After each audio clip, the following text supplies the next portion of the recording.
China abolished its one-child policy in 2015, but its cruel legacy still lives on.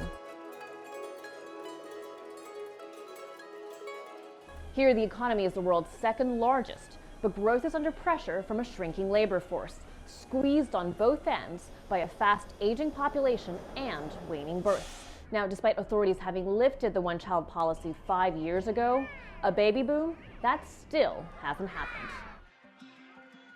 From 1980 to 2015, families in China were only allowed to have one child. Beijing introduced the policy to counteract the rapidly growing population. The concern then was whether the economy could support all those people. Implementation, though, was brutal. Women underwent forced abortions, forced sterilisations. Families that dared to have more babies were heavily fined. Facing a demographics problem, China abolished the policy in 2015, hoping to stem a decline in the working age population. 那么据预测，实施全面两孩政策，22年、25年可增加约3000万劳动力，应该是3400多万。劳动年龄结构有所改善。But those predictions were never realized. And that means as the overall labor force ages, it isn't being replaced.